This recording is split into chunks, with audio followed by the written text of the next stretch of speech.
Subscribe करंतु Odia knowledge our channel को एवं पाखरे थिबा बेल आइकन को प्रेस करंतु जहा द्वारा आपण एही बळी एजुकेशनल वीडियो सर्वप्रथमे पाई परिबे। पिल्ला माने आज आमे पढ़िबा दशम श्रेणी साहित्य बहिर एक गल्प कालर कपोल तले जार गाल्पिका होचंती नंदिनी शतपथी। एकदा नंदिनी शतपथी आम ओडिशार मुख्यमंत्री थिले, तेणु से राजनीति क्षेत्र में जमी दक्षता थिला, ओडिया साहित्य रचना रे मध्य तांकर दक्षता थिला। सी आमर केंद्र साहित्य एकाडेमी द्वारा मध्य पुरस्कृत होइचंती। आउ 1998 मसीह साहित्य भारती सम्मान मध्य से पाइथिले। तेबे जो कालर कपोल तले यार ये जो विषय वस्तुटी एटा इतिहास माने अतीत रे जो शिलालेख थिला हमरो इतिहास जेतले कागज नथिला सेते बेले तो पत्थर रे सबू इतिहास को रचना करा जाउथिला। तो से जो इतिहास आउ किंबदंती किंबदंती कहिले अतीतर कथाटा से रचित होइकरी नाही, मात्र लोकमुखरे से कथाटा अछि, ताउ किंबदंती बोली कहा जाए। आ किंबदंती आ इतिहास दीटा जाक मिसिकिरी से दीटा जाकर समन्वयर आधार रे ए गल्पटा को से रचना करिसंती। तेणु ये गल्प रे कोन अछि बोली आपण तुमर लेखक परिचय रे अछि कले एथिरे कलिंगर जातीयता बोध, ओडिया माटी की भल पाइबा, ओडिया लोकन को भल पाइबा, ओडिया पानी पवन ओडिया संस्कृति की भल पाइबाटा एथिरे प्रकाश करिसंती लेखिका नंदिनी शतपथी। आ नारीर स्वाभिमान, नारी कौनसी गुण रे कम नुहे, नारी भितरे जो आत्मा पुरुष भितरे से आत्मा, नारी आउ पुरुष एक आउ अभिन्न, से होचंती समशक्ति संपन्न। आउ नारीर स्वाभिमान, नारी पुरुष भली मध्य दक्ष हो पारिबो, सामर्थ्यवान हो पारिबो, से पुरुष जहा करि पारिबो नारी मध्य जहा करि पारिबो। तेणु एई भली कथाटा एई भली माने सत्यर जो रहिछि विषय वस्तु एटा एतरे प्रकाश करिसंती से। आ वीरत्व माने मनीष के पछ घुंचा दबा उचित नुहे, जेते बेले दरकार पड़ुछि तुमे वीरत्व साहसी हुओ, वीरत्व प्रकाश कर, एथिरे मध्य ताहा प्रतिपादन हेछि। आ देश पई आत्म बलिदान दरकार पड़िले देश पई मध्य आमे जीवन दबा, स्वार्थपर हबा नाही। ये होछि गल्पर अंतस्वर। आ हिंसा प्रमत्त युद्धखोर मनीषर परिवर्तन माने बेस चमत्कार भाव एटा वर्णना करिसंती जे हिंसा करुथिबा लोकटा युद्धखोर मनोवृत्तिर लोकटा तार केमिति परिवर्तन हो जाए। तबे एई केतोटी कथा उपरे पर्यवेसित होइछि कालर कपोल तले। तेबे कालर कपोल तले याकु भी बुझिबा दरकार। काल कहिले तो पिले जानिथिबो समय, तेबे कपोल हमरो साधारणतः भाव कहंती जेमिति तू जो कथाटा कहूछु सेथिरे किछि सत्यता नाही, तू कपोल कल्पित कथा कहूछु, तेनु कपोल कल्पित कथा। तेनु कालर कपोल तले एथुर कोन बुझिबा माने जेहेतु किंबदंती आ इतिहासर समन्वय रे गल्पटी हेइछि, इतिहास रे बेले बेले गुटे कल्पना प्रसूत कथा मध्ये लिखि दिया जाए। जे युद्ध रे जीति जाए तार बड़पणिया पई बहादुरी पई, कारण इतिहासटा भविष्यत रे पढ़ा जीव ना, वर्तमान लोकन पई इतिहास नुहे। तेनु भविष्यत रे जेतले इतिहासटा पढ़िबे तेबे जे युद्ध रे जीतिछि, जे साम्राज्य विस्तार करिछि ताको लोक बाहा बाहा करिवे। तेणु सेथिरे किछि कपोल कल्पित कथा मध्य प्रकाश करा जाय। आ किंबदंती रे तो काल्पनिक कथा किछि पसि जाए। तेणु कालर कपोल तले अर्थ समयर अंतराल रे, समयर गर्भरे, तमाने समय गर्भरे अशोक जो कलिंग आक्रमण करथिले कोन सबु सेठी रहिथिला कथा, ओडिया जातिर वीरत्व केमिति, स्वाभिमान केमिति, जातीयता बोध केमिति, देश पई केमिति व्यक्ति आत्म बलिदान देइथिले, युद्धखोर मनीषटा केमिति परिवर्तन हेइथिला। तेबे समय गर्भरे ए जो कथा गुडाक आजी रहि जाइछि, अतीत होई जाइछि, ताको पुणी थरे मने पकेई देले आम भितरे आम ओडिसार पूर्व गौरव, गारिमा, महिमा, साहस, वीरत्व आम भितरे केमिति पुनः जागरण हो पारिबो, एटा चेष्टा करिसंती गाल्पिका नंदिनी शतपथी। हैला तेबे आमे विषय वस्तु भितर प्रवेश करिबा। तळे क्षीण धार रे बहि जाउथबा दया नदीर पानी हठात फुली फुली उठिला। आउ अंगद चौधरी आखि आगे चाहू चाहू पानी रंग बदली जाई होई गला लाल, पानी नुहे रक्तर नदी। तेबे अंगद चौधरी जड़े इतिहासर छात्र, ଏଇ କଳିଙ୍ଗ ଯୁଦ୍ଧଟା କ'ଣ କେମିତି ହେଇଥିଲା ବୋଲି ତାଙ୍କର ଭାରି ଇଚ୍ଛା। ତେଣୁ ସିଏ ଆସିଛନ୍ତି କେଉଁଠି ନା ନାଳନ୍ଦା ବିଶ୍ୱବିଦ୍ୟାଳୟରେ ସେ ପାଠ ପଢ଼ୁଥିଲେ। ତ ତେଣୁ ଏ ଯେଉଁ କଳିଙ୍ଗ ଯୁଦ୍ଧ ସମ୍ପର୍କରେ ଜାଣିବା ପାଇଁ ତାଙ୍କ ଭିତରେ ଯେତେବେଳେ ଆଗ୍ରହ ସୃଷ୍ଟି ହେଇଛି, ସେ ପ୍ରକୃତ କ୍ଷେତ୍ରକୁ ଆସିଛନ୍ତି। ଯେଉଁ ସ୍ଥାନରେ କଳିଙ୍ଗର ଯୁଦ୍ଧଟା ହେଇଥିଲା ସେ ସ୍ଥାନକୁ ଯିବା, କିଛି ଅନୁସନ୍ଧାନ କରିବା, କିଛି ଗବେଷଣା କରିବା, ଦେଖି କ'ଣ ସେଠି ଥିଲା।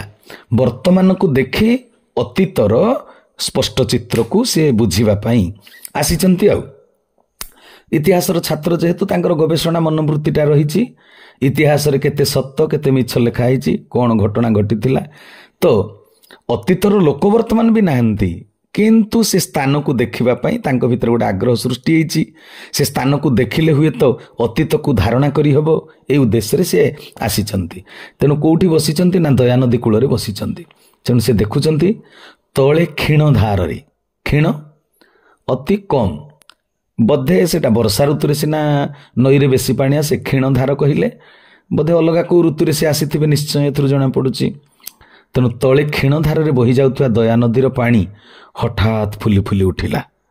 ହଠାତ୍ ଫୁଲି ଫୁଲି ଉଠିଲା ମାନେ ସିଏ ଯେଉଁ ପରିକଳ୍ପନାରେ ଅଛନ୍ତି, ମାନେ ଇତିହାସରୁ ପଢ଼ିଛନ୍ତି କେତେ ବଡ଼ ଯୁଦ୍ଧଟେ ସଂଗଠିତ ହୋଇଥିଲା। କଳିଙ୍ଗର ରାଜ୍ୟର ରାଜା ସେଥିରେ ପରାସ୍ତ ହୋଇଥିଲେ ବୋଲି ଅଶୋକ ସମ୍ରାଟ ସେଠି ଯେତେବେଳେ ଲେଖିଛନ୍ତି ତାଙ୍କ ଶିଳାଲେଖରେ, ସିଏ ଇତିହାସକୁ ପଢ଼ିଛନ୍ତି। ତେଣୁ ଯେତେବେଳେ ଆସିଲେ ସେଇ ସମୟର ଘଟଣାଟା ତାଙ୍କର ଅନ୍ତର୍ଜଗତକୁ ପଳେଇ ଆସିଛି, କଳ୍ପନାକୁ, ତାଙ୍କ ଭାବ ଜଗତକୁ, ତାଙ୍କର ଭାବନାକୁ, ତାଙ୍କର ଅତୀନ୍ଦ୍ରିୟ ରାଜ୍ୟକୁ ପଳେଇ ଆସିଛି। ସେଇ ଯେଉଁ ପୁରୁଣା କଥାଟା, ଅତୀତ କଥାଟା, କେମିତି ଯୁଦ୍ଧଟା ହେଇଥିଲା ସେଟା ଯେତେବେଳେ ଚିନ୍ତା ଭିତରେ ଭାବାବେଶରେ ସେ ଅଛନ୍ତି, ହଠାତ୍ କରି ଦେଖାଗଲା ତାଙ୍କୁ, ମାନେ ହଠାତ୍ ବର୍ତ୍ତମାନରେ ବି ସେ ଅତୀତଟାକୁ ଦେଖିପାରୁଛନ୍ତି ପରିକଳ୍ପନାରେ। ଅନ୍ତର ଭିତରେ ଭାବୁଛନ୍ତି ନା, ବେଳେବେଳେ ଆମକୁ ଅତୀତଟା ମନେ ପକେଇଲେ ବି, ଆମମାନଙ୍କର ପୁରୀ ମନ୍ଦିର ଆମେ 10 ବର୍ଷ ତଳେ ଦର୍ଶନ କରିବାକୁ ଯାଇଥିଲେ, ସ୍ପଷ୍ଟ ଚିତ୍ରଟା ଆମ ମୁଣ୍ଡରେ ଅଛି। ସେ ମୁଣ୍ଡଟାରେ କେମିତି ଅଛି ସେଟା ଆଧ୍ୟାତ୍ମିକ ପାଠ ପିଲେ ମୁଁ ସେଟା କହୁନି। ଆମ ମସ୍ତିଷ୍କରେ ଗୋଟେ ନାଦଗର୍ଦ୍ଦନ କୋଷ ଅଛି। ସେ କୋଷ ଯେମିତି ଆମେ ବାହାଘର ବ୍ରତ ଘରରେ ଫଟୋ ଉଠେଇ ରଖିଲେ ଆଲବମରେ ରଖିଦିଅନ୍ତି, ପରେ ଯେତେବେଳେ ଅବସର ପାଇଲେ ଖୋଲିକିରି ଅତୀତର ସ୍ମୃତିଟା ଦେଖନ୍ତି। ତେଣୁ ଆମେ ଯେଉଁ ବୟସରେ ଯେଉଁ କାମ କରିଛନ୍ତି, ପାପ ହଉ ବା ପୁଣ୍ୟ ହଉ, ସେଗୁଡ଼ାକ କେହି ଭୁଲି ପାରନ୍ତିନି। କାହା ବାଡ଼ିରୁ ଲେମ୍ବୁ ଚୋରି କରିଛ କି ପିଜୁଳି ଚୋରି କରିଛ, ସେ ସମୟ ଅତିକ୍ରାନ୍ତ ହେଇଗଲାଣି, କିନ୍ତୁ ତମ ଅନ୍ତର ଭିତରକୁ ସେ ଫଟୋଟା ସ୍ପଷ୍ଟ ଭାବରେ ଏବେ ବି ଚାଲି ଆସୁଛି। ସେଟା ମଧ୍ୟାହ୍ନ କି ସକାଳ କି ସନ୍ଧ୍ୟା, କେଉଁ ସମୟରେ ବାଡ଼ ଡେଇଁ ପଡ଼ିଥିଲି, ମୋର ଖଣ୍ଡିଆ ହେଇଥିଲା, ସବୁ ଗୋଟି ଗୋଟି କରି ମନେ ଅଛି। ତେଣୁ ତେବେ ଯେତେବେଳେ ଇତିହାସଟା ପଢ଼ିଛନ୍ତି ଅଙ୍ଗଦ ଚୌଧୁରୀ, ତ ଇତିହାସର ସେ ଘନଘଟା, ଯୁଦ୍ଧର ବିଭୀଷିକା, ଭୟଙ୍କର ପରିବେଶ ପରିସ୍ଥିତି, ଏଟା ତାଙ୍କ ଅନ୍ତର ଭିତରକୁ ବର୍ତ୍ତମାନ ଭଳିଆ ଲାଗୁଛି, ଚାଲି ଆସୁଛି। ତେଣୁ ଅତୀତଟା ଯେତେବେଳେ ବର୍ତ୍ତମାନ ହେଇଛି, ତେଣୁ ଦୟାନଦୀରେ ଖୁବ୍ କ୍ଷୀଣ ଧାର ପାଣି ଥିଲେ ବି ତାଙ୍କୁ ହଠାତ୍ ଜଣାପଡ଼ିଲା ଦୟାନଦୀର ପାଣିଟା ଫୁଲି ଫୁଲି ଉଠିଲା।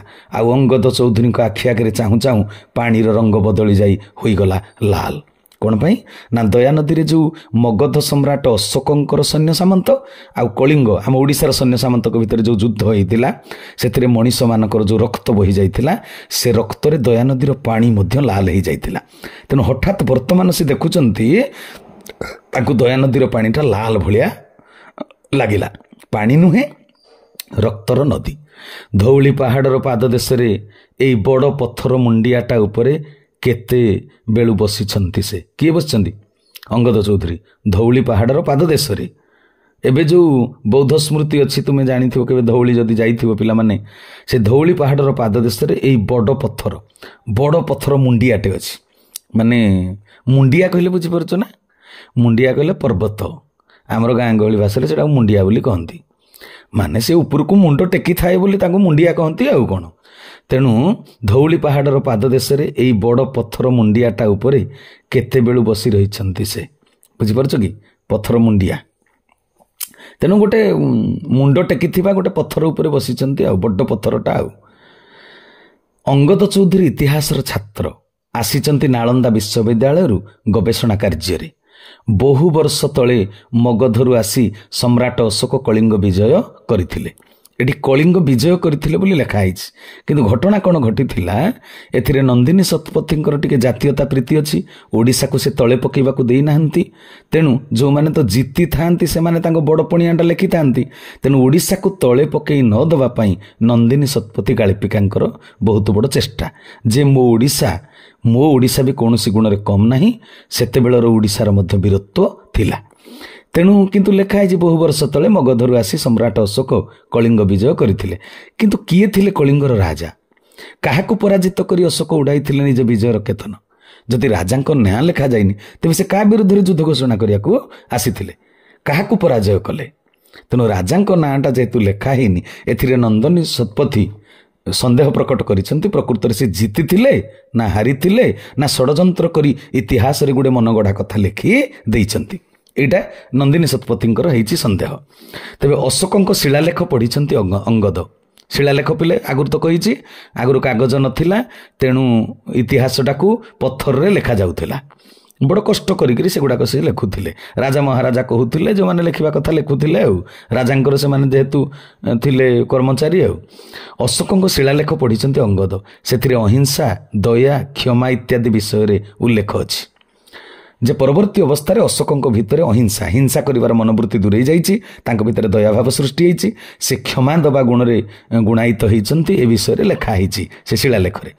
ଆହୁରି ମଧ୍ୟ ଲେଖା ଅଛି ରାଜାର ରନ୍ଧନଶାଳା ଏବଂ ସାଧାରଣ ପ୍ରଜାର ରନ୍ଧନଶାଳାରେ କେତୋଟି ମୟୂର ମାଂସ ରନ୍ଧନ କରାଯାଇପାରିବ। ଗୋଟେ ନିୟମ ଥିଲା। ସେତେବେଳେ ଲୋକମାନେ ତ ମାଂସ ଖାଉଥିଲେ। ମାଂସ ତ ଖାଇବାଟା ମଣିଷ ପକ୍ଷେ କେବେ ଉଚିତ ନୁହେଁ, କାରଣ ସିଏ ଗୋଟେ ଜୀବ, ଆମେ ବି ଗୋଟେ ଜୀବ। କିନ୍ତୁ ଯେହେତୁ କିଛି ଲୋକମାନେ ମାଂସାହାରୀ ଅଛନ୍ତି, ତେଣୁ ସେତେବେଳେ ଲୋକ ବି ମାଂସ ଖାଉଥିଲେ। ତେଣୁ ସାଧାରଣ ଜନତା ଯେ ପ୍ରଜା, ତାଙ୍କ ରନ୍ଧନଶାଳାରେ କେତେଟା ମୟୂର ମାଂସ ରୋଷେଇ କରିହେବ, ଆଉ ରାଜାଙ୍କର ରନ୍ଧନଶାଳାରେ ବା ରୋଷେଇ ଘରେ କେତେଟା ମୟୂର ମାଂସ ରୋଷେଇ ହେଇପାରିବ। ତାର ଗୋଟେ ନିୟମ ଥିଲା। ନିୟମଟା ପ୍ରଣୟନ କରିଥିଲେ ରାଜା ମହାରାଜା ମାନେ। ଆଉ ମାନେ ପ୍ରଜାମାନଙ୍କ ପାଇଁ କଟକଣା, ରାଜାଙ୍କ ପାଇଁ ବିଶେଷ ଭାବରେ କଟକଣା ନଥିବ ଆଉ। କିନ୍ତୁ କଳିଙ୍ଗ ରାଜାଙ୍କ ବିଷୟରେ ତ କେଉଁଠି କିଛି ଲେଖା ହୋଇନାହିଁ। ସବୁ କଥା ଲେଖା ହେଇଛି ଶିଳାଲେଖରେ, କିନ୍ତୁ କଳିଙ୍ଗ ରାଜାଙ୍କ ବିଷୟରେ ଲେଖା ହେଇନି। ଯିଏ ବୀରତ୍ୱର ସହିତ ଯୁଦ୍ଧ କରିଛି। ତୁମେ ତ ଆଉ ଏମିତି ଜିତି ଯାଇନ, ସେମିତି ଯୁଦ୍ଧ ହେଇଥିଲା। ଯେଉଁଠି ରକ୍ତର ନଦୀ ବହିଥିଲା ସେଠି କେତେ ମାନେ ଘୋର ଯୁଦ୍ଧ ହେଇଥିବ, ଭୀଷଣ ଯୁଦ୍ଧ ହେଇଥିବ। ତେବେ ତୁମ ସମ୍ପର୍କରେ ଇତିହାସରେ ଏତେ କଥା ଲେଖା ହେଇଛି, କିନ୍ତୁ ଯେଉଁ ରାଜାଙ୍କ ସହିତ ତୁମେ ଯୁଦ୍ଧ କରିଥିଲ ବୋଲି ଭୀଷଣ ରୂପ ଧାରଣ କରିଥିଲା, ରକ୍ତର ନଦୀ ବହି ଯାଇଥିଲା, ସେ ରାଜାଙ୍କ ନାଁଟା ତ ନିହାତି ଲେଖିବା କଥା, କିନ୍ତୁ ଲେଖା ହିଁ ନାହିଁ। ତେବେ ଏଟା ଅନ୍ୟାୟ ନିଶ୍ଚୟ କରିଛନ୍ତି। ତେବେ ଧଉଳି ପାହାଡ଼ର ଚାରିପଟେ ବୁଲି ବୁଲି ଶେଷରେ ସେ ଆସି ବସି ପଡ଼ିଛନ୍ତି ଏହି ପଥର ଉପରେ। ଗବେଷଣାତ୍ମକ ମନୋବୃତ୍ତିରେ ଅଙ୍ଗଦ ଚୌଧୁରୀ ସବୁ ଜାଣିବା ପାଇଁ ଧଉଳି ପାହାଡ଼ର ଚାରିପଟେ ଅନେକ ଥର ବୁଲିଛନ୍ତି। ଶେଷରେ ଆସିକରି ଏହି ପଥର ଉପରେ ବସିଛନ୍ତି। ସୂର୍ଯ୍ୟର ଶେଷ କିରଣ କେତେବେଳୁ ଦୟା ନଦୀର ଛାତି ଉପରୁ ଅପସରି ଗଲାଣି, ଅର୍ଥାତ୍ ସୂର୍ଯ୍ୟ ବୁଡ଼ିଗଲେଣି ଏବଂ ସନ୍ଧ୍ୟା ହେଇ ଆସିଲାଣି। ରକ୍ତର ସୁଅକୁ ଚାହିଁ ଚମକି ଉଠିଲେ। ପ୍ରକୃତରେ ଏବେ ରକ୍ତର ସୁଅ ଛୁଟୁନି, କିନ୍ତୁ ଅତୀତଟାକୁ ସେ ବର୍ତ୍ତମାନ ଭଳି ଜାଣିବାକୁ ଇଚ୍ଛା କରୁଛନ୍ତି, ବା ତାଙ୍କ ଭିତରେ ସେ ଭାବାବେଶ ସୃଷ୍ଟି ହେଇଛି, ଭାବନା। ତେଣୁ ରକ୍ତର ସୁଅକୁ ଚାହିଁ ଚମକି ଉଠିଲେ। ଚାରିଆଡ଼ର କ୍ଷେତ ବାଡ଼ି କୁଆଡ଼େ ମିଳେଇ ଗଲାଣି। ମାନେ ଏବେ ସେ ଜାଗାରେ ସବୁ ଚାଷ ହେଉଛି, ଆଉ ସେ ଯୁଦ୍ଧ ପଡ଼ିଆ ନାହିଁ। କିନ୍ତୁ ଯେତେବେଳେ ସେ ଦେଖୁଛନ୍ତି ଯେ ମାନେ ଯୁଦ୍ଧ ସେଇ ଅତୀତର ସମୟଟାକୁ ଦେଖୁଛନ୍ତି, ତେଣୁ ସେଠି ଆଉ କ୍ଷେତ ବାଡ଼ି ନଥିଲା ଭଳିଆ ତାଙ୍କୁ ଲାଗୁଛନ୍ତି। ତାଙ୍କ ସ୍ମୃତିରେ, ତାଙ୍କ ଭାବନା ରାଜ୍ୟରେ ଚାରିଆଡ଼ୁ କ୍ଷେତ ବାଡ଼ି କୁଆଡ଼େ ମିଳେଇ ଗଲାଣି। ଘଞ୍ଚ ଜଙ୍ଗଲରେ ଭରିଗଲାଣି ସମଗ୍ର ଅଞ୍ଚଳ। ପୂର୍ବରୁ ଯେମିତି ଘଞ୍ଚ ଜଙ୍ଗଲ ଥିଲା ଅତୀତରେ, ସେଇଟା ବର୍ତ୍ତମାନ ତାଙ୍କୁ ଦେଖାଯାଉଛି। ତାହାରି ଭିତରୁ ଶୁଣାଯାଉଛି ଅସଂଖ୍ୟ ଘୋଡ଼ାର ଟାପୁର ଶବ୍ଦ। କାରଣ ଯୁଦ୍ଧ ବେଳେ ଘୋଡ଼ା ଉପରେ ବସିକରି ସୈନିକମାନେ ଯୁଦ୍ଧ କରୁଥିଲେ, ତେଣୁ ଘୋଡ଼ା ଯେତେବେଳେ ଦୌଡ଼ୁଥିଲା ତାର ଟାପୁର ଶବ୍ଦ ଶୁଭୁଥିଲା। ସେ ଟାପୁର ଶବ୍ଦଟା ଯେମିତି ଫିଲ୍ମରେ ଶୁଣୁଥିବ, ମୋର ଟିକେ ମୁଁ ସେଟାକୁ ଟିକେ ନକଲ କରିପାରେ। ଘୋଡ଼ାର ଟାପୁଟା କେମିତି ଶୁଭେ? ଟିଡିକ୍ସ ଟିଡିକ୍ସ ଟିଡିକ୍ସ ଟିଡିକ୍ସ। ତେଣୁ ସେଇ ଯେଉଁ ଘୋଡ଼ାର ଶବ୍ଦର ଟାପୁର ଶବ୍ଦଟା ଶୁଭୁଛି। ସେ ଆହୁରି ଟିକେ କାନ ଡେରିଲେ। କିଏ? ଅଙ୍ଗଦ ଚୌଧୁରୀ। ତାଙ୍କୁ ବର୍ତ୍ତମାନ ଭଳିଆ ଲାଗୁଛି ପରା ଅତୀତଟା, ତେଣୁ ଆଉ ଟିକେ କାନ ଡେରିଲେ।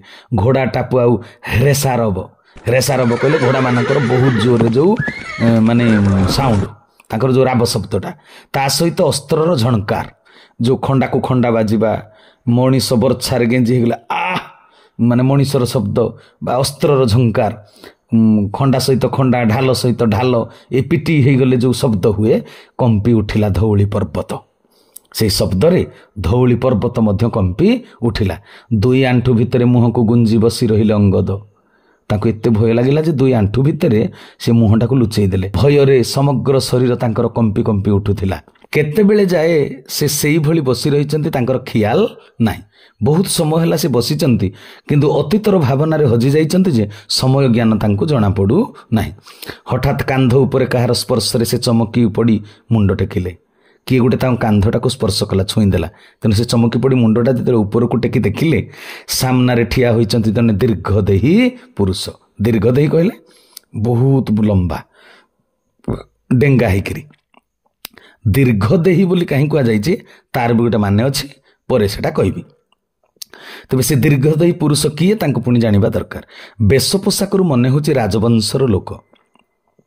ବେଶ ପୋଷାକରୁ ଜଣା ପଡ଼ିଯାଏ ପିଲାମାନେ ଯେ ସେ କେଉଁ ଘରର ଛୁଆ କିଏ ହେଇଥିବ। ଆଜିକାଲି ଅବଶ୍ୟ ସମସ୍ତେ ଚୋରି କରିକିରି ବି ଭଲ ଡ୍ରେସ୍ ପିନ୍ଧୁଛନ୍ତି। ତେଣୁ ବର୍ତ୍ତମାନ ସଭ୍ୟତା ବିଜ୍ଞାନ ଆଗେଇ ଥିଲେ ମଧ୍ୟ ମଣିଷ ଭିତରୁ ମାନବିକତାଟା ନଷ୍ଟ ହେଇଯାଇଛି। ଚୋରମାନେ ବି ମୁଣ୍ଡ ଟେକିକିରି କଥା କହୁଛନ୍ତି। କିନ୍ତୁ ସେତେବେଳେ ଯିଏ ସମାଜରେ ଯେଉଁ ସ୍ତରରେ ଥିଲା ତା ବେଶ ପୋଷାକଟା ସେଇଭଳି ଥିଲା। ପ୍ରଜାର ପୋଷାକ ଅଲଗା, ରାଜାର ପୋଷାକ ଅଲଗା। ଯେମିତି ଏବେ ପୋଲିସର ଡ୍ରେସ୍ ଅଲଗା, ଡକ୍ଟରର ଡ୍ରେସ୍ ଅଲଗା, ଟିଚରର ଶିକ୍ଷକର ଡ୍ରେସ୍ ଅଲଗା। ଜଣାପଡ଼ିଯିବ ନା କିଏ କ'ଣ। କିନ୍ତୁ ଆଜିକାଲି ତ ଛଦ୍ମବେଶୀ କେତେ ହେଇଯାଇଛନ୍ତି ନା ଚୋରି କରିବା ପାଇଁ। ତେଣୁ ଆଜିକାଲି ଲୋକଙ୍କୁ ତୁମେ ଚିହ୍ନି ପାରିବ ନାହିଁ। କିନ୍ତୁ ଅଙ୍ଗଦ ଚୌଧୁରୀ ଦେଖିଲେ ଯେଉଁ ଦୀର୍ଘଦେହୀ ପୁରୁଷ ତାଙ୍କ କାନ୍ଧରେ ହାତ ମାରିଦେଲେ, ତାଙ୍କ ପୋଷାକରୁ ଜଣାପଡ଼ୁଛି ସେ ରାଜବଂଶର ଲୋକ। ଆଖି ଦୁଇଟାରେ ଅସାମାନ୍ୟ ଦୀପ୍ତି, ଆଖିର ଅସାମାନ୍ୟ ଦୀପ୍ତି। ଦୀପ୍ତି ବୋଲି କ'ଣ କହିଲ? ବୀରତ୍ୱର ତେଜ, ମାନେ ବୀର ପୁରୁଷ ଭଳି ଆଖିରେ ତାଙ୍କର ଦୀପ୍ତି। ଚାହାଣୀରେ ମଧ୍ୟ ଜଣାପଡ଼ିଯାଏ।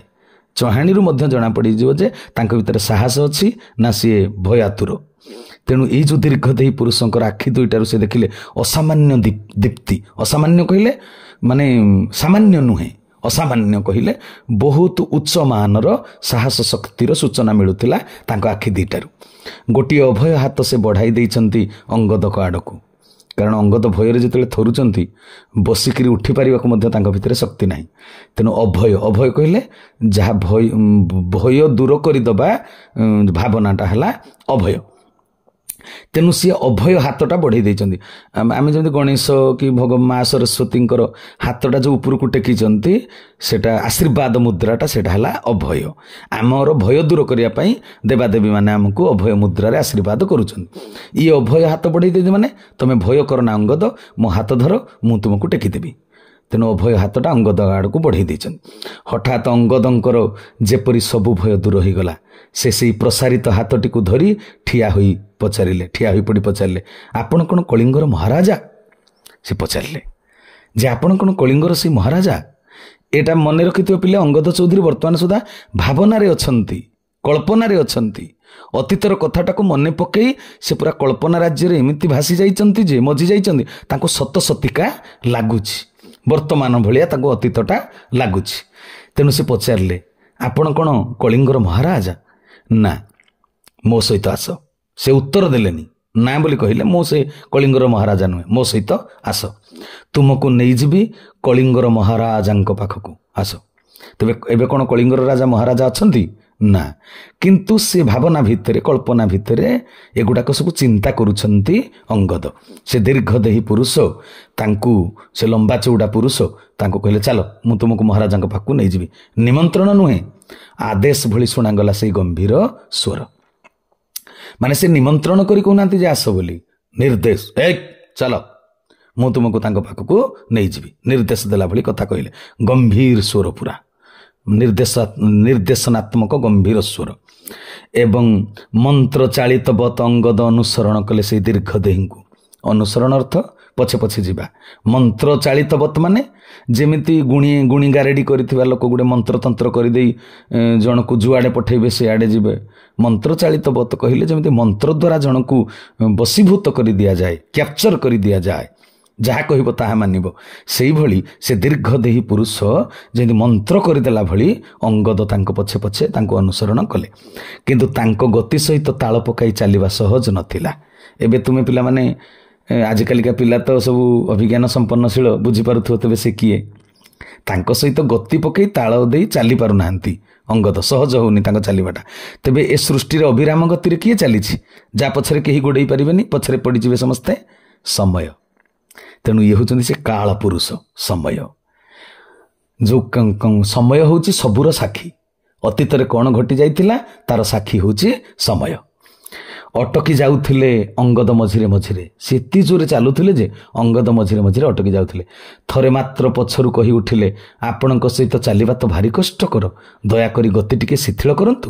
ଶିଥିଳ ଅର୍ଥ ଟିକେ ଆସ୍ତେ ଚାଲନ୍ତୁ ଦୟା କରିକିରି, ଆପଣଙ୍କ ସହିତ ଚାଲିବା ତ ବଡ଼ କଷ୍ଟ।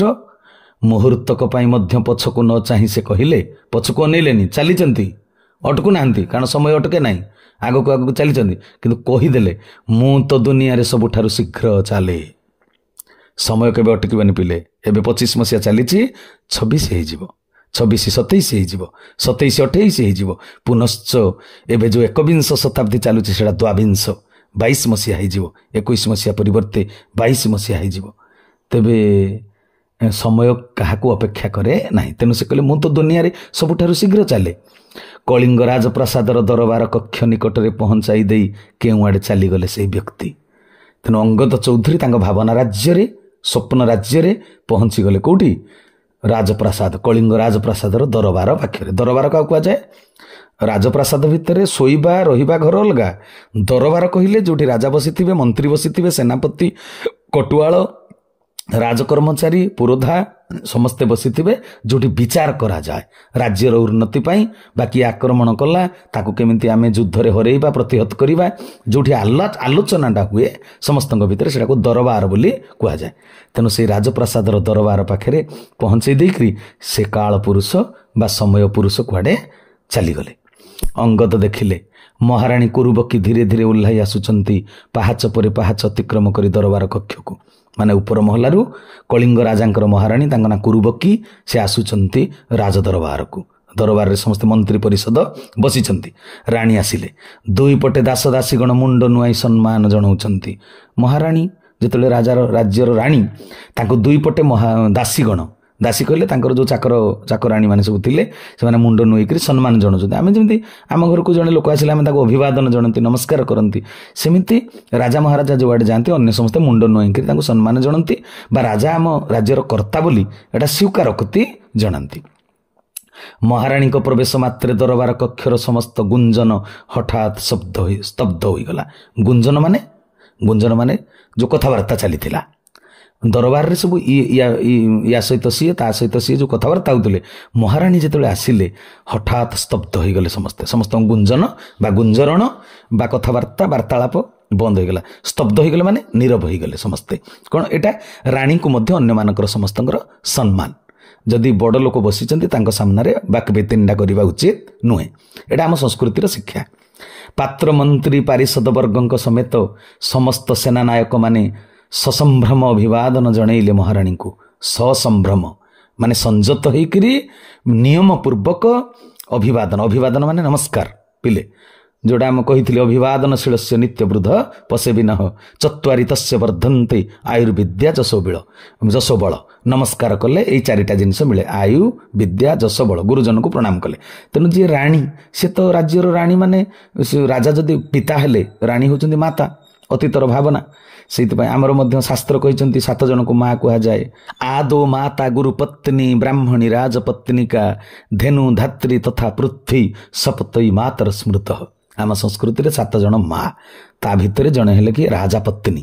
ରାଜା ଯଦି ବାପା ହେଲେ, ରାଜାଙ୍କ ସ୍ତ୍ରୀ ରାଣୀ ହେଉଛନ୍ତି ଆମର ମା। ତେଣୁ ସେନାନାୟକ, ସେନାପତି ମାନେ, ଅନ୍ୟମାନେ ସମସ୍ତେ ପାରିଷଦ ବର୍ଗ ଯେତେ ଥିଲେ ସବୁ, ସେମାନେ ମହାରାଣୀକୁ ଅଭିବାଦନ ଜଣାଇଲେ, ଅର୍ଥାତ୍ ନିୟମ ପୂର୍ବକ ପ୍ରଣାମ ଜଣାଇଲେ, ନମସ୍କାର କଲେ। କୁରୁବକୀ ନିଜେ ଆସନ ଗ୍ରହଣ କରି ଅନ୍ୟମାନଙ୍କୁ ବସିବାକୁ ନିର୍ଦ୍ଦେଶ ଦେଲେ। ଏଇଟା ମଧ୍ୟ ଗୁରୁଜନଙ୍କର ମାନେ ଭଲ ପାଇବା, ଆଶୀର୍ବାଦ। ମୁଁ ବସିଲି, ତୁମେ ମାନେ ବି ବସ। ଠିଆ ହେଇକରି କେତେ ରହିବ କିଏ? ତେଣୁ ବସି ରହିବ, ଅନ୍ୟମାନେ ଠିଆ ହେଇ ରହିବେ, ଏଟା ମଧ୍ୟ ଗର୍ବ, ଅହଙ୍କାର। ତେଣୁ କୁରୁବକୀ ନିଜେ ଆସନ ଗ୍ରହଣ କଲେ, ଅନ୍ୟମାନଙ୍କୁ ବସିବାକୁ ନିର୍ଦ୍ଦେଶ ଦେଲେ, ତୁମେ ମାନେ ବି ବସି ପଡ଼। ଗୃହରେ ଆସୀନ ସମସ୍ତଙ୍କ ମୁହଁରେ ଗଭୀର ଉତ୍କଣ୍ଠା। ରାଣୀ କ'ଣ କହିବେ? ଉତ୍କଣ୍ଠା ମାନେ ଅପେକ୍ଷା, କ'ଣ କହିବେ ଶୁଣିବା ପାଇଁ ଗୋଟେ ଆଗ୍ରହ, ଉଦ୍ଦୀପନା, ଆକାଂକ୍ଷା। ତେଣୁ ଗୃହରେ ଆସୀନ ମାନେ ଯେଉଁମାନେ ଆସନରେ ବସିଥିଲେ, ଗୃହ ଭିତରେ ଦରବାର କକ୍ଷରେ ଯେତେ ସବୁ ବସିଥିଲେ ସମସ୍ତଙ୍କ ମୁହଁରେ ଗଭୀର ଉତ୍କଣ୍ଠା, ଶୁଣିବା ପାଇଁ ଆଗ୍ରହ। କ'ଣ କହିବେ ରାଣୀ? କେହି କାନ ଡେରିଲେ ହୁଏତ ଶୁଣିପାରନ୍ତା କେବଳ ଦ୍ରୁତ ହୃତ୍ସ୍ପନ୍ଦନର ଶବ୍ଦ। ମାନେ ରାଣୀଙ୍କ ଆଗରେ ଏତେ ସମସ୍ତେ ନୀରବ ଯେ ଯଦି କାନ ଡେରିବ କେବଳ ଶୁଣିପାରିବ ସମସ୍ତଙ୍କ ଛାତିରେ ଯେଉଁ ହାର୍ଟ ବିଟ୍ ଚାଲୁଛି, ହୃତ୍ସ୍ପନ୍ଦନ, ଟିକ୍ ଟିକ୍ ଟିକ୍ ଟିକ୍ କରୁଛି ଯେଉଁ ଛାତିର ସ୍ପନ୍ଦନ, ସେଇଟା କେବଳ ଶୁଣିପାରିବ। ମାନେ ଏତେ ନୀରବତା, ମାନେ ଛାତିର ସ୍ପନ୍ଦନ କେହି ଶୁଣିପାରନ୍ତିନି, କିନ୍ତୁ ନନ୍ଦିନୀ ଶତପଥୀ ଗାଳ୍ପିକା କହିବାର ଅର୍ଥ ଏତେ ନୀରବ ଯେ ବରଂ ଛାତିର ସ୍ପନ୍ଦନଟା ଶବ୍ଦ ଶୁଣି ହବ। ସମସ୍ତ ଉଦ୍ବେଗର ଅବସାନ ଘଟାଇ ମହାରାଣୀ କୁରୁବକୀ ଘୋଷଣା କଲେ। ସମସ୍ତଙ୍କ ଭିତରେ ଉଦ୍ବେଗ ଥିଲା ଶୁଣିବା ପାଇଁ, ସେଟା ଅବସାନ ଘଟିଲା, ମାନେ ଶେଷ ହେଲା। କାରଣ ମହାରାଣୀ କଥା କହିବା ଆରମ୍ଭ କରିବାରୁ ସମସ୍ତଙ୍କ ଉତ୍କଣ୍ଠାର ଶେଷ ହେଲା। କୁରୁବକୀ ଘୋଷଣା କଲେ, କ'ଣ କହିଲେ? ମହାରାଜାଙ୍କ ଅବସ୍ଥାର କୌଣସି ପରିବର୍ତ୍ତନ ହୋଇନାହିଁ, କିନ୍ତୁ ସେ ଆପଣମାନଙ୍କ ବିଚାର ପାଇଁ ଏକ ବାର୍ତ୍ତା ପଠାଇଛନ୍ତି। କଳିଙ୍ଗର ରାଜା ଅସୁସ୍ଥ ହୋଇକରି ପଡ଼ିଛନ୍ତି, ଯୁଦ୍ଧ କରିବାର କ୍ଷମତା ତାଙ୍କ ଭିତରେ ନାହିଁ, କିନ୍ତୁ ଯେତେବେଳେ ସମ୍ରାଟ ଅଶୋକ ଆକ୍ରମଣ କରିଛନ୍ତି ତାଙ୍କୁ ପ୍ରତିହତ କରିବାକୁ ପଡ଼ିବ। ଏଇ ସମୟରେ କ'ଣ ପଦକ୍ଷେପ ନେବାକୁ ହେବ? ତେଣୁ ରାଜା ରୋଗଶଯ୍ୟାରେ ଶୋଇକରି ମଧ୍ୟ ଦେଶ ପାଇଁ କର୍ତ୍ତବ୍ୟରେ ହେଳା ନ କରି ବିଚାରଟା ପଠାଇ ଦେଇଛନ୍ତି, ବାର୍ତ୍ତା ପଠାଇଛନ୍ତି। ଏମାନେ ବିଚାର କରିବେ। ତାଙ୍କ ବାର୍ତ୍ତା ସେ ଯେଉଁଟା ପଠାଇଛନ୍ତି ପରିଷଦ ବର୍ଗ, ମନ୍ତ୍ରୀ ପରିଷଦ ସମସ୍ତଙ୍କ ମନ ପାଉଛି କି ନାହିଁ, ତେଣୁ ସିଏ ବାର୍ତ୍ତାଟା ପଠାଇଛନ୍ତି। ଆଉ କେବଳ ମହାମନ୍ତ୍ରୀ ନିଜ ଆସନରୁ ଉଠି କହିଲେ, ଆଜ୍ଞା କରନ୍ତୁ ମହାରାଣୀ, କଳିଙ୍ଗର ମହାରାଜାଙ୍କର ସମସ୍ତ ଆଦେଶ ଶିରୋଧାର୍ଯ୍ୟ। ତେଣୁ ଆପଣ ଆମ ସମସ୍ତଙ୍କୁ ଆଜ୍ଞା କରନ୍ତୁ ମହାରାଣୀ। କଳିଙ୍ଗର ମହାରାଜା ଯାହା ବି ବାର୍ତ୍ତା ପଠାଇଛନ୍ତି ତାଙ୍କ ଆଦେଶ ଶିରୋଧାର୍ଯ୍ୟ। ଶିର କହିଲେ ମୁଣ୍ଡ, ଧାର୍ଯ୍ୟ କହିଲେ ମଥାପାତି ଆମେ ଧାର୍ଯ୍ୟ କରୁଛୁ, ଗ୍ରହଣ କରୁଛୁ। ରାଜା ଯାହା କହିବେ ତାହା ଆମେ ମାନି ନେବୁ। କୁରୁବକୀ ଉପସ୍ଥିତ ସମସ୍ତଙ୍କ ଉପରେ ଥରେ ଆଖି ବୁଲେଇ ଆଣିଲେ। କ'ଣ ପାଇଁ? समझदार को इशारा ही काफी है। मुह को देखिले अंतर कथा जानी है जीव। Face is the index of mind. तेणु कुरुबक्षी राणी उपस्थित समस्त थर आड़े थरे आखि बुले आनले। अरे महामंत्री सिना राजी हो जाउछंती, अन्य माने कोन राजांकर वार्तारे समस्ते राजी हो जिवे कि काले न हेबे। अने सबुआड़े आखि बुले देले। तापरे धीरे धीरे कहिले आमर एकमात्र दायाद। दायाद कहिले उत्तराधिकारी, बापा मां को उत्तराधिकारी होचंती पुओ झियो। तेणु से कहिले आमर एकमात्र दायाद राजजेमा राजेश्वरी को महाराज ए राज्यर दायित्व अर्पण करने को चाहती। पुओ तांकर नाही, तेणु राजेश्वरी तांकर झियो राजकुमारी, तेणु सी भी उत्तराधिकारी। तेणु राजा अतीत भी आमर राजसिंहासन रे राणी माने भी बसीचंती केतेकांशरे को को जगह देखा जाए। तेणु पुओ भलिया झीर भी अधिकार अच्छी। एटा मध्य नंदिनी शतपथींकर गोटे नारी जातिर स्वाभिमान कथा से कहिसंती जे नारी को केबे हेयज्ञान करबा उचित नुहे। महर्षि मनु जोटा तांको संहितार लिखिचंती जत्र नार्यस्तु पूज्यन्ते मंत्रे तत्र देवता जत्रैतास्तु न पूज्यन्ते सर्वस्तत्रहा फलाहा क्रिया। यार अर्थ है जोठी नारी सम्मानित, जोठी नारी पूजनीया अर्चनीया वंदनीया सेठी सब सत्कर्म सफल हुए। देवादेवी माने से घर उपर संतुष्ट रहती। जोठी नारी अपमानिता हुए, नारी जेहेतु मातृ जाति, नारी जेहेतु सृष्टिर आधार, पृथ्वी की से माँ कह जाए। पृथ्वी उपर धान मुग बिरी हरड़ सबू उत्पन्न हेले मनीष समाज जाई बंची पारिबो। तेणु नारी जाति उपर सृष्टिर माने मंगल अमंगल निर्भर करुछि। तेणु नारी जाति को केवल दुर्बला अबला भाविबा उचित नुहे, ताकू मध्य दायित्व अर्पण करबा उचित। से माने नारी पुरुष समशक्ति संपन्न, कहीं काठार बेसी नुहे कि कम नुहे। एटा प्रतिपादन करिया पई नंदिनी शतपथी चाहती। कारण निजे जेहेतु ओडिशार मुख्यमंत्री होइथिले, तेणु राजकुमारी की मध्य दायित्व अर्पण करा जाऊ बोली तांको गल्परे सेटा प्रतिपादन से करिसंती। आउ तेणु महाराज राज्यर दायित्व राजेश्वरी की अर्पण करने को चाहती। एटा राणी घोषणा कले। तांकर अनुपस्थिति रे वर्तमान ठारू से समस्त कार्य परिचालना करंतु बोली महाराजांकर इच्छा। महाराजा जेहेतु अनुपस्थित, से रोगशज्यारे पीड़ित, तेणु वर्तमान ठारू राजकुमारी राजेश्वरी राज्यर परिचालना करंतु बोली महाराजांकर इच्छा। एटा से घोषणा कले। आपण मानकर कोन एथिरे सम्मति अछि? राणी कुरुबकी प्रश्न पचारिले राजसभा सदवर्ग को। ये कि अद्भुत कथा! राजा निजर उत्तराधिकारी मनोनीत करिवे, ये तो गणतंत्र नियम। एठी पुणी पात्र मंत्री सभासद मानकर सम्मतिर प्रश्न उठुछि कुआडू? बुझिपारल ना? एटा मध्य कहउछन्ति कि अद्भुत कथा। राजा निजर उत्तराधिकारी मनोनीत करिवे, राजा निजे चयन कले तांकर कि राज्य दायित्व नब, ये तो गणतंत्र नियम। एठी पुणी पात्र मंत्री सभासद मानकर सम्मतिर प्रश्न उठुछि कुआडू? सभासद मानक मध्य केतेकंकर मुह रेखा ମୁହଁର ରେଖା ହଠାତ୍ କଠିନ ହୋଇଗଲା। ମାନେ ସମସ୍ତେ ଏ କଥାକୁ ସ୍ୱୀକାର କଲେନି। ମହାମନ୍ତ୍ରୀ ସିନା କହିଦେଲେ କଥାଟା ଯେ ରାଜା ଯୋଉଟା କହୁଛନ୍ତି ଆମେ ମାନି ନେବୁ, କିନ୍ତୁ ଅଲଗା ଲୋକଙ୍କର ମୁହଁଟା କଠିନ ହୋଇଗଲା, ବିବର୍ଣ୍ଣ ହୋଇଗଲା।